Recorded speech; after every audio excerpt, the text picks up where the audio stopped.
الحمد لله الذي هدانا بعبده المختار من دعانا إليه بالإذن وقد نادانا لبيك يا من دلنا وحدانا صلى الله وسلم وبارك عليه وعلى آله. أما بعد، سبحانك لا علم لنا إلا ما علمتنا إنك أنت العليم الحكيم. لا حول ولا قوة إلا بالله العلي العظيم. نوينا التعلم والتعليم والتذكر والتذكير والنفع والانتفاع والإفادة والاستفادة والحث على التمسك بكتاب الله وسنة رسول الله صلى الله عليه وسلم والدعاء إلى الهدى والدلالة على الخير ابتغاء وجه الله ومرضاته وقربه وثوابه. وقال المصنف رحمه الله تعالى ونفعنا بعلومه في الدارين آمين إلى أن قال: نور يكشف لك به عن آثاره ونور يكشف لك به عن أوصافه. Telah berkata Imam Syekh Ahmad bin Muhammad ibn Athaillah As-Sakandari rahimahullah, nurun yakshifu laka bihi an atharih, ada cahaya yang menyingkap bagimu, yang mana tersingkap itu cahaya daripada athar-atharnya Allah. Athar itu dalam bahasa Arab, sedangkan dalam bahasa kita adalah bias daripada kekuasaan Allah. Allah menjadikan akwan, yaitu alam, adalah sebagai athar. Kullu syai'in lahu ayah, setiap sesuatu itu ada tanda, dan setiap tanda adalah menunjukkan dalil kepada yang menjadikan itu tanda. Umpama dia melihat tanda di muka komplek apa namanya nih, Kenanga, ada tanda dilarang masuk. Apa mungkin tanda itu ada tanpa ada yang membuat itu tanda? Gak mungkin. Tanda itu ada karena ada si pembuat tanda. Jadi ketika kita melihat athar, yaitu daripada ini alam, menunjukkan tanda adanya yang menjadikan ini alam. Jadi cahaya itu menyingkap daripada segala macam tanda-tanda kekuasaan Allah. Melihat matahari bercahaya, maka kita bisa melihat jalan, melihat sekitar, dan melihat apa saja yang dijadikan oleh Allah. Walaupun mataharinya kita tak mampu melihat, mata kita terbatas untuk melihat matahari secara lama. Sebentar bisa, tapi kalau lama-lama melihat matahari, mata kita rusak. Pakai alat, itu pun ada alat. Tanpa alat, mata kita akan rusak. Di antaranya alat pakai kacamata hitam, yang mungkin kacamata hitamnya harganya ratusan juta, mungkin lah, pada tahu juga harganya berapa, yang bisa menahan sinar matahari untuk langsung kontak kepada mata. Tapi tetap saja pada hakikatnya cahaya matahari itu ada karena ada yang menjadikan itu matahari bercahaya. Siapa? Yaitu Allah. Allahu nurus samawati wal ardh. Allah lah yang telah mencahayai langit dan ini bumi. Jangan disambat Allah itu cahaya. Kalau pian sambat Allah itu cahaya, berarti pian menyamakan Tuhan dengan makhluk. Kalau pian katakan Allah itu cahaya, nanti ketika pian malam-malam beribadah seperti terjadinya di zaman Syekh Abdul Qadir Al-Jilani, datang cahaya ketika sidin munajah di malam hari, lalu berkata, itu cahaya. Wahai Abdul Qadir Jailani, engkau sudah cukup ibadah, besok engkau sudah diangkat menjadi wali yang tertinggi dan semua syariat sudah dilepaskan dalam beban hidupmu. Artinya sudah tanpa syariat engkau menjalani hidup sudah selamat. Kata Syekh Abdul Qadir Jailani, Allah tidak seperti ini, Tuhanku tidak seperti ini adalah syaitan, ini adalah iblis. Bertawuz itu Syekh Abdul Qadir Jailani, cahaya itu pun lenyap. Banyak di antara kita tertipu karena melihat cahaya lalu kita katakan, oh itu Tuhan. Nauzubillahi min dzalik. Maka kita sudah menyalahi daripada akidah kita bahwasanya Allah laisa kamitslihi syai'un. Allah tidak bisa diumpamakan dengan apapun, hatta dengan cahaya. Jadi Allah mencahayai langit dan bumi. Dengan cahaya Allah itulah kita bisa pinandu apa saja yang dijadikan oleh Allah. Itulah yang disebut dengan athar. Lalu lagi kata Imam Ibnu Athaillah, wa nurun yakshifu laka bihi an awsafih. Cahaya yang kedua ini dapat menyingkap bagimu daripada sifat-sifat Allah. Jadi ada dua cahaya yang disebut lagi oleh Al-Imam Ibnu Athaillah, cahaya yang bisa menyingkap daripada athar-atharnya Allah atau bekas-bekas daripada kekuasaan Allah, bias daripada kekuasaan Allah. Ada juga cahaya yang dapat menyingkap daripada sifat-sifatnya Allah. Ini di dalam kitab ini disebutkan bahwasanya untuk cahaya yang pertama itu dinamakan kasyaf sauri, dan cahaya yang kedua disebut dengan kasyaf ma'nawi.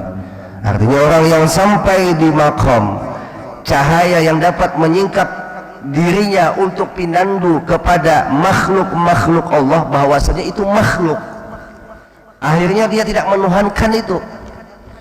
Dengan asar itu dia ngerti, oh ini asarnya Allah, bukan Allah. Dia lihat keajaiban-keajaiban, umpama fenomena alam, dia takjub, dia kagum kepada kejadian itu alam, bukan kepada alamnya, bukan kepada kejadiannya, tapi kepada yang menjadikan itu fenomena alam. Ini tingkatan orang yang baru sampai di Nurul Islam. Dia bisa ma'rifat kepada Allah melewati adanya alam. Sedangkan yang kedua ini adalah cahaya iman. Dia tidak lagi perlu media untuk ma'rifat kepada Allah. Dia kenal bahwasanya Allah lah yang menjadikan ini alam, tanpa harus dihadapkan dulu. Umpama ini tisu baru pinando, oh yang ngolah tisu ini si Ano. Ini tingkatan orang yang sudah mendapatkan namanya nurul iman. Makanya di dalam hadis Nabi disebutkan cahaya iman ini dapat memadamkan api neraka. Taqulun nar lil mu'min, berkata api neraka bagi orang yang beriman ketika melewati titian siratal mustaqim, juz ya mu'min, lah kasih wahai orang yang beriman jika melewat daripada titiannya. Kenapa? Faqad atfa'a nuruka lahabi, sungguh cahayamu itu dapat memadamkan aku. Itu neraka berkata kepada orang yang memiliki cahaya iman ketika meniti titian siratal mustaqim. Dalam riwayat Imam At-Tirmidzi, Nabi mengatakan seperti ini, juz ya mu'min. Ketika neraka berkata nanti, kata Nabi kepada orang yang beriman, lah kasih wahai beriman, ikan lewati ini, kena padam aku. Oh, ya Allah, kena cahaya kamu dapat memadamkanku. Itu kata neraka kepada orang yang memiliki cahaya iman. Nah, ketika orang sudah mencapai cahaya iman, ini disebut dengan cahaya keyakinan. Karena tandanya orang itu mempunyai iman adalah dengan keyakinan ia dalam melakukan apapun terhadap yang diimaninya. Umpama pian yakin, ujar pian, jalanan yang dilewati itu kada balubak, maka pada saat itu pian mengimani jalanan itu selamat atau kada balubak. Jadi yakin itu adalah hasil daripada iman yang kuat. Ya Allah. Disinilah kata Imam Ibnu Athaillah As-Sakandari, orang yang memiliki cahaya iman dia akan kenal sifat-sifatnya Tuhan, terbuka sifat-sifatnya Allah tanpa harus melewati media ini alam.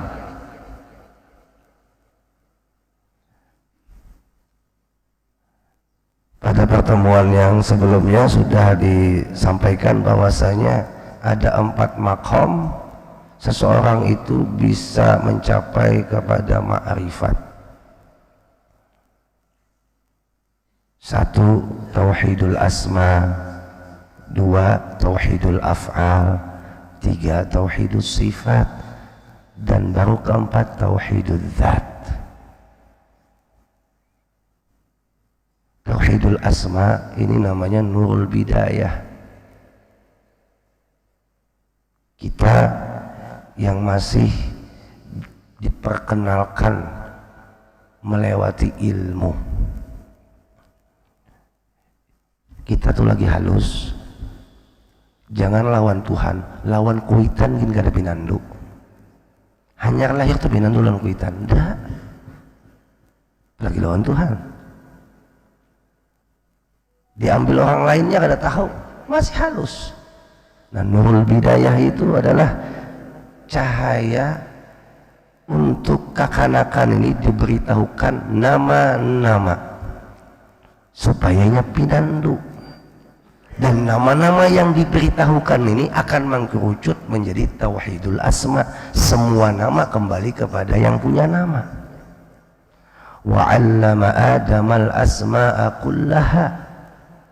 Nabi Adam pertama kali diberikan ilmu tentang asma. Setelah Nabi Adam dijadikan lalu dibekali oleh Allah ilmu pertama, yaitu asma, ilmu nama-nama. Dari tauhidul asma'i baru nanti naik kepada tauhidul af'al. Nah, disinilah nurul Islam berlaku. Ada gawi ibadah, ada gawian amal zahir, af'al. Melihat gerak segala macam ini alam, ingat mengkerucut bahwasanya gerakan itu semua kembali kepada yang maha menggerakkan. Kita kadang bertanya, bumi ini bulatkah, kotakkah?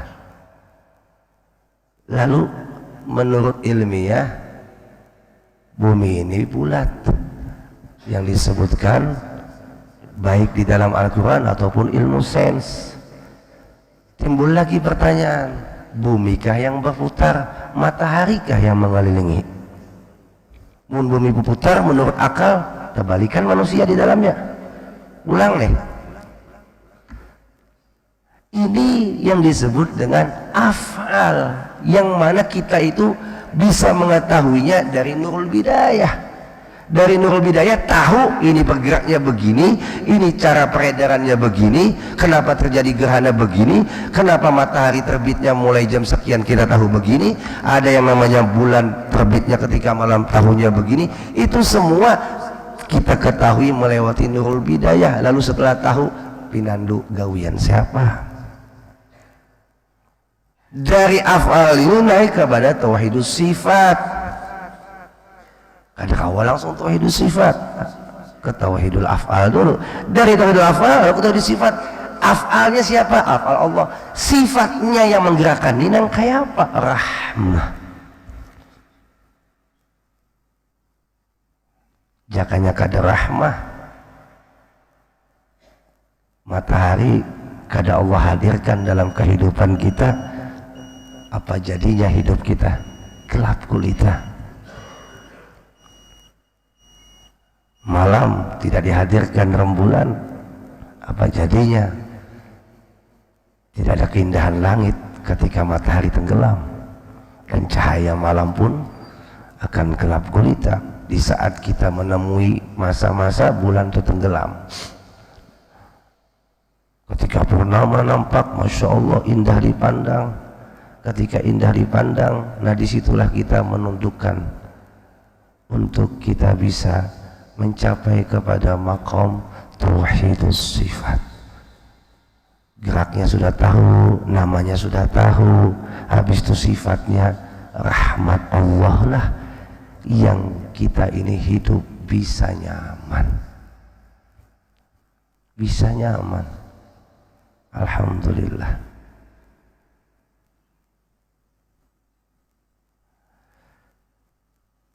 Dari tauhidus sifat lalu naiklah ke tauhidus dzat. Inilah yang disebut dengan nurul ihsan. Sudah masuk ke tauhidus dzat, ini orang sudah lagi kadang mengenal dirinya, hilang dirinya, yang ada wujud yang ada. Kenapa? Karena semua alam ma'dum, kadada, yang mewujud hanya Allah. Hatta dirinya gak ada. Nah ini yang sudah berada di tauhidul dzat. Nah jadi Bapak Ibu jamaah rahimakumullah, kenapa Al-Imam Ibnu Athaillah membahas masalah cahaya nih? Sudah sampai 3 pertemuan. Karena kita ini semuanya bisa hidup dengan mengetahui baik dan buruknya oleh sebab cahaya. Boleh cahaya matahari itu membuat kita bisa melihat benda yang dicahayainya, tapi ingat, cahaya keyakinan, cahaya yang ada di dalam hati, baik itu tadi disebut cahaya Islam, cahaya iman, dan cahaya ihsan, itu akan bisa melihat yang sebenar-benarnya apa yang dihadapkan oleh Allah kepada kita. Akhirnya yang semuanya yang tadi kita lihat menurut kacamata zahir kita itu tadinya ada menjadi tiada, yang ada tinggallah yang menjadikan yang tiada menjadi ada, habis itu dari ada menjadi tiada.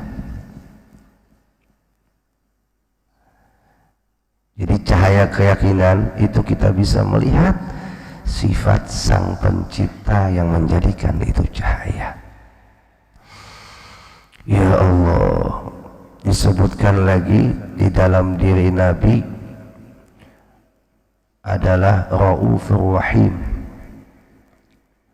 disandingkan kepada sifat yang mana sifat itulah miliknya Allah, tapi Allah sebut Raufur Rahim kepada diri Nabi kita. Apakah Nabi kita Tuhan? Jawabannya tidak. Lalu kenapa Allah sandingkan Nabi kita dengan sifatnya? Jawabannya, kita bisa melihat sifat Allah pada diri Nabi. Kenapa? Karena kalau kita melihat langsung kepada Allah tidak akan bisa. Kenapa jadi tidak akan bisa? Karena tempat ini yang namanya dunia tidak akan mampu untuk bertajalli. Siapa Allah? Di mana buktinya? Ketika Nabi Musa meminta kepada Allah untuk diperlihatkan wujudnya, kata Allah, kalau kau memaksa aku untuk engkau melihat aku, maka engkau akan melihat yang namanya gunung. Dalam surah apa lupa dalam Al-Quran, wa kharra Allahumma salli ala sayyidina Muhammad, gunung itu tersungkur ketika Allah menampakkan hanya kalamnya. Wa kallamallahu Musa taklima, ketika Allah mewujudkan kalamnya saja, Nabi Musa berada di Jabal Tursina, Jabal Tursinanya hancur luluh lantah, Nabi Musanya pingsan. Itu baru kalamnya. Nah baru di situ sadar Musa, bukannya Allah kadang mampu untuk menampakkan wujudnya, tapi alam ini kadang mampu untuk menyandangnya. Kapan kita nanti bisa bertemu dengan Allah? Dan itulah impian orang yang beriman, yaitu ketika kita bisa melihat dulu pintunya Allah, yaitu Nabi kita Muhammad. Orang itu tidak akan mungkin bisa melihat Allah kecuali sebelumnya sudah melihat Nabi Muhammad.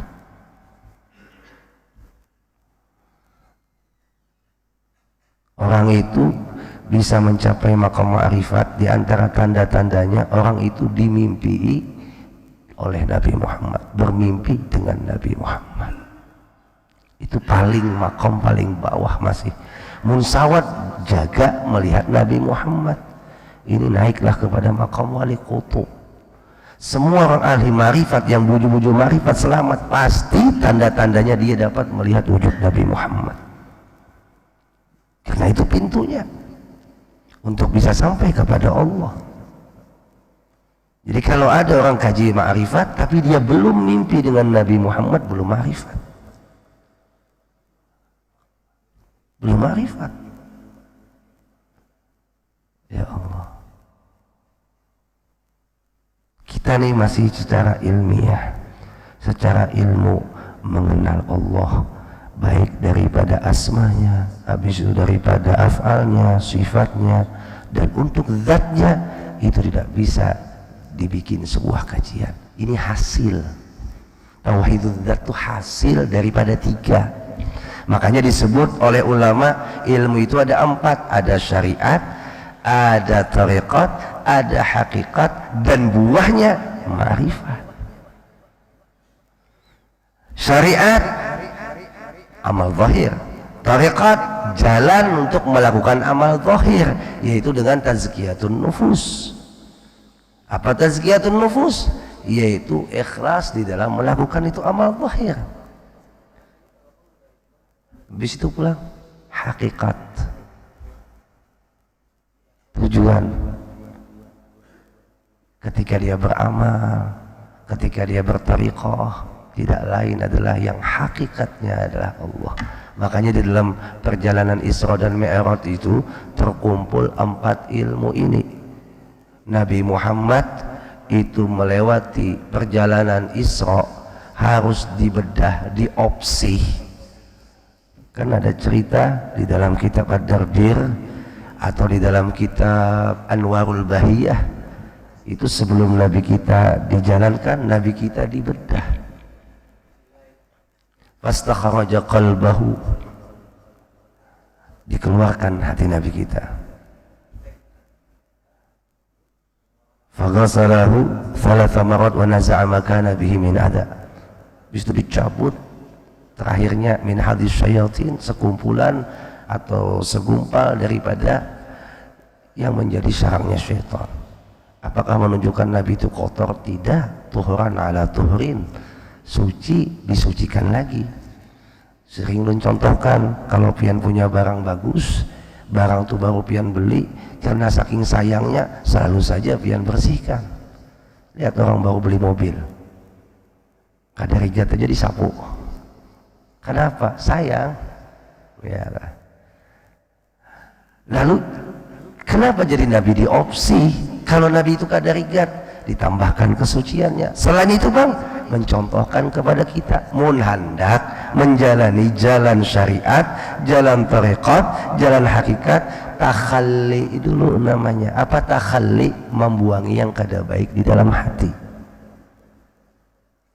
Takhalli. Setelah takhalli baru tahalli, masukkan yang suci, yang bagus. Makanya disebutkan lagi di dalam kitab tuh wamla'ahu hilman wa ilman wa yaqinan wa islaman. Setelah diopsi Nabi kita baru dimasukkan wamla'ahu hilman wa ilman wa yaqinan wa islaman.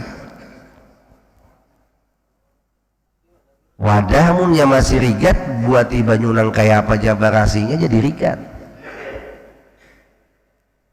Wadamun masih rigat dibuati banyu yang larang nang kayak aja pasti gak ada terminum. Umpama wadah itu berisi kotoran babi, berisi kotoran kita, berisi kotoran hewan yang lainnya, bistu pian buati banyu zam-zam, terminum lah. Dah. Jadi sebelum membuati banyu zam-zam ke dalam gelas tadi, gelasnya diperiksa, rigat kada gelasnya nih. Walaupun gelasnya masih rigat, bersih dulu gelasnya. Jangan sing tuang-tuang, mun dituang akan terkontaminasi. Yang bersih menjadi rigat oleh sebab wadahnya rigat. Nah, takhalli. Setelah takhalli Nabi kita, lalu tahalli dijalankan beliau. Dijalankannya itu perlu proses syariat pakai apa? Burak. Padahal jika hendak Nabi kita dari Masjidil Haram ke Masjidil Aqsa langsung berhilang ting kawa kada. Mun Allah menghendaki nih kawa. Ya kah? Kenapa harus pakai burak? Atau seumpama diangkat langsung oleh malaikat Nabi kita nih, bawa ke langsung ke Masjidil Aqsa. Kawa, apalagi tubuh malaikat itu melebihi daripada ukuran dunia dan bumi ini. Tinggal angkat, tak, pindah, selesai. Tapi kenapa harus pakai burak? Syariat namanya. Padahal Allah kuasa saja kalau menghendaki Nabi kita tanpa burak untuk menjalani Isra-nya dan Mi'raj-nya. Setelah itu lagi buraknya itu sampai di bumi Palestina. Sebelum Nabi kita masuk ke Masjidil Aqsa, diikat sidin pulang burak. Padahal burak itu pasian, kada bakal buka, kada bakal lari. Diikat sidin di tiang. Syariat pula. Ya Allah. Tariqahnya di mana Ustaz? Jalan dari Masjidil Haram sampai ke Masjidil Aqsa itu ada prosedural atau tatanan-tatanan jalan yang sudah diatur oleh Allah. Dari Masjidil Haram Nabi kita singgah kemana? Pertama ke Thaibah. Padahal pada saat itu Nabi kita belum hijrah. Ketika singgah ke Thaibah, Thaibah itu apa? Madinah. Ujar malaikat Jibril, ya Habibi, anzil fasalliha huna. Wahai kekasihku, turun sembahyang pian di sini. Fafa'ala dzalik, Nabi kita melaksanakan. Setelah melaksanakan sembahyang, tsumma raqiba, naik pulang ke burak. Lalu ditanya oleh malaikat Jibril, atadri aina shallaita? Tahulah pian sembahyang di mana tadi? Dijawab Nabi kita, madri, aku kada tahu. Dijelaskan Jibril, shallaita bi Thaibah wa ilaikal muhajarah. Sembahyang pian tadi di Thaibah, besok pian akan hijrah di sini. Ini siapa yang ngatur perjalanan nih? Allah. Ya Allah tetapkan, ikam kenalah Jibril lah bawa kekasihku singgahkan ke sini. Singgah ke Thaibah. Habis itu singgah lagi kemana? Ke Madian. Singgah lagi ke Tursina, singgah lagi ke Bethlehem, singgah lagi Nabi ke Masjidil Aqsa, hingga akhirnya naik langit pertama, singgah langit kedua, singgah langit ketiga, singgah sampai langit ketujuh, singgah. Ini namanya Tariqah. Padahal kawas saja Nabi kita dari Masjidil Haram langsung naik ke atas. Kenapa harus ada tatanan perjalanannya? Ini namanya Tariqah, beetika berjalan menuju Allah. Dan langsung naik ke atas, dah ada etika. Itu namanya Tariqah. Hakikatnya di mana? Tujuan Nabi Muhammad menjalani itu bukan yang singgah-singgah itu. Tujuannya adalah yang menjadikan perjalanan itu, yang mulai persinggahan itu, yaitu Allah. Itu hakikatnya. Ma'rifatnya di mana? Kana qaba qausaini au adna. Ketika Nabi kita sudah berada di tempat yang tidak bisa dilewati oleh siapapun kecuali yang menjadikan itu tempat. Dan tidak bisa kita katakan tempat itu adalah tempatnya Allah, tidak boleh. Kalau kita katakan di tempatnya Allah, berarti Allah bertempat. Lalu apa? Itu tempat buat Nabi Muhammad bisa bertemu dengan Allah. Jangan pian sampai tempat Allah untuk bertemu Nabi Muhammad. Oh, berarti pian madakan Allah bertempat. Allah yang siapkan tempat buat Nabi Muhammad agar Nabi Muhammad bisa langsung bertemu dengan Allah. Dan itulah ma'rifat. Jadi dalam Isra dan Mi'raj itu 4 ilmu terhimpun. Jadi salah besar orang kalau belajar ilmu ma'rifat kada sembahyang, berartinya kada percaya dengan Isra dan Mi'raj. Sedangkan Isra dan Mi'raj yang diterima Nabi kita buahnya adalah sembahyang. Nah, Bapak Ibu jamaah rahimakumullah, azabakumullah. Mudah-mudahan Allah bukakan segala hijab yang ada di dalam hati kita sehingga kita diberikan ilmu-ilmu yang bermanfaat untuk kita bisa sampai kepada tujuan hakiki kita adalah Allah. Itulah tujuan hakiki kita, tidak lain selain kita menjalani hidup di dunia yang sementara ini, ya kan? Yang kita kira inilah tujuan kita, padahal tidak. Tapi tujuan kita yang hakiki adalah Allah, dan pintunya adalah Nabi kita Muhammad sallallahu alaihi wasallam.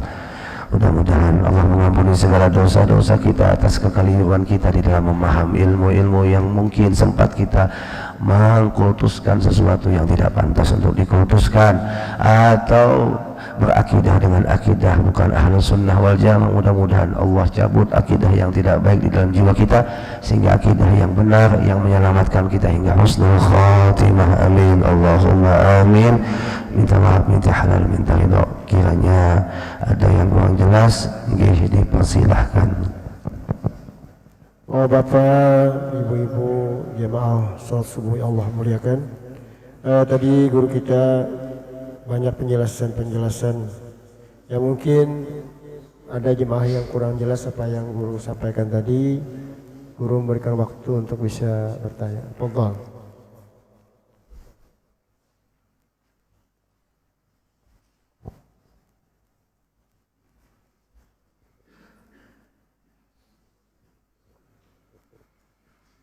Bismillahirrahmanirrahim. Assalamualaikum warahmatullahi wabarakatuh. Waalaikumsalam warahmatullahi Jazakallahu wabarakatuh. khairan guru.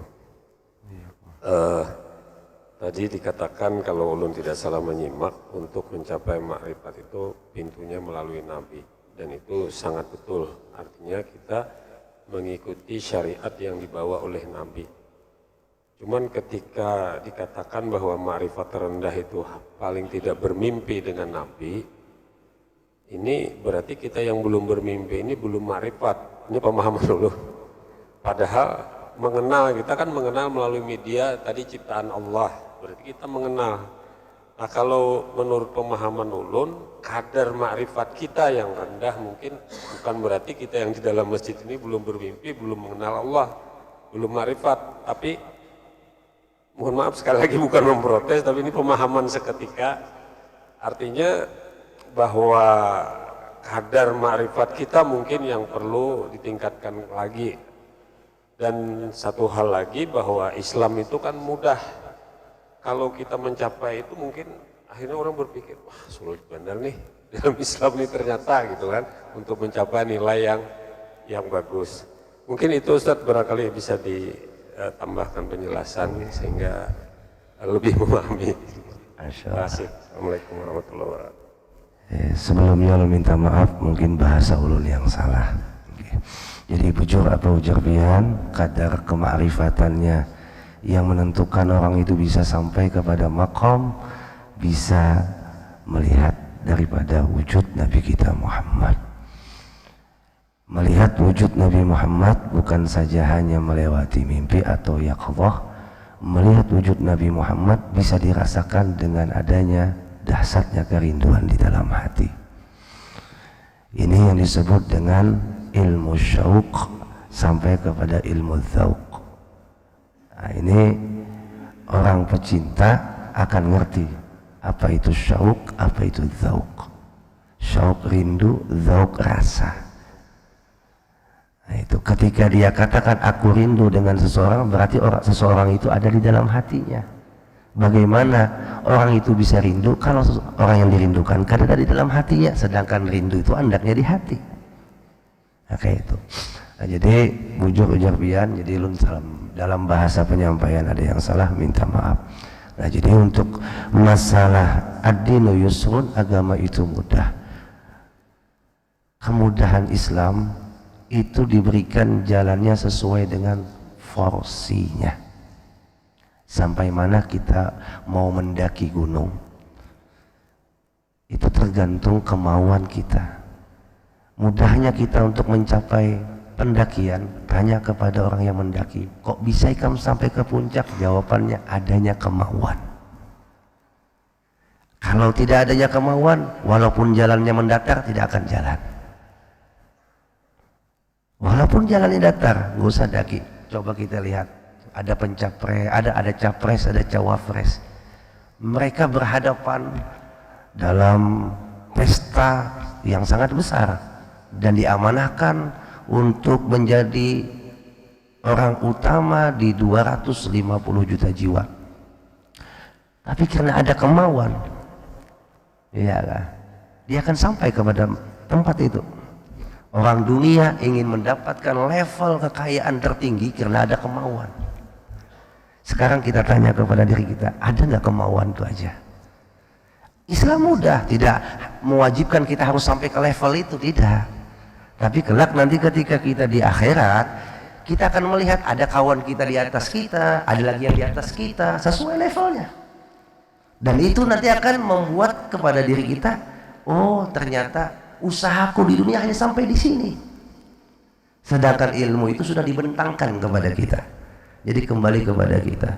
Kalau kemauan sudah ada, ternyata kemampuan dibatasi oleh Allah, berarti habis maksimal. Itulah yang disebut dengan ala ma qaddarallah. Ya kan? Masya Allah. Ada orang yang tidak punya kaki, tapi punya kemauan datang ke masjid, sampai ke masjid. Ada orang yang buta, Abdullah bin Maktum, ya kan? Punya kemauan ke masjid, sampai ke masjid walaupun dibentangkan tali. Kembali kepada kita, kemauan kita sampai di mana. Maka dengan kemauan itulah yang membuat jalan kita itu menjalani Islam mudah. Yang membuat kita malah berat, oh kok berat gini Islam, karena ada kemauan untuk kita menjalaninya. Inilah yang disebut dengan di mana ada kemauan, disitulah ada jalan. Dan di mana ada jalan, disitulah ada kesuksesan. Dan di mana ada kesuksesan, disitulah ada kebahagiaan. Minta halal, minta ridho. Jadi tanya kepada diri kita, sampai mana kemauan kita. Kalau hendak level awam, bismillah, Allah gak ada melarang. Kalau hendak level khawas, silahkan. Kalau hendak naik lagi khawasul khawas, tergantung kemauan kita. Mudah-mudahan mau level bawah, tengah, atas, mudahan selamat bertahan kita dunia akhirat. Minta halal, minta ridho. Terima kasih Guru atas penjelasannya. Mungkin waktu sudah cukup, dipersilakan Guru untuk membaca doa. Bismillahirrahmanirrahim. Alhamdulillahirabbil alamin. Wa sallallahu wa sallim ala sayyidina Muhammadin wa ala alihi wa sahbihi wa barik wa sallim ajma'in. اللهم ربنا انفعنا بما علمتنا ربي علمنا الذي ينفعنا ربي فقهنا وفقه أهلنا وقربات لنا في ديننا مع أهل القتل والذوال ربي وفقهم لما ترضي كونا وفعلا كرما وارزقي كل حلالا دائما واخلات يا علماء نحظى بالخير ونكفى كل شر ربنا واصلحنا كل شؤون واكرم برضا منك العيون واقضي أن ربنا كل الدين قبل أن تأتينا الرسل من نغفر استر أن تكرم من ستر وصلاة الله تمشى المصطفى من الحق دعنا والوفاء بكتاب فيه للناس شفاء وعلى أهل الكرام شرفاء وعلى الصحب المصابيح اللهم اهدنا بهداك واجعلنا ممن يسرع في رضاك ولا تولنا وليا سواك ولا تجعلنا من خلف أمرك وعصاك وحسبنا الله ونعم الوكيل ولا حول ولا قوة إلا بالله العلي العظيم وصلى الله على سيدنا محمد النبي وعلى آله وصحبه وسلم الحمد لله رب العالمين. Minta maaf, minta halal, minta ridha. Taqabbal Allah minkum.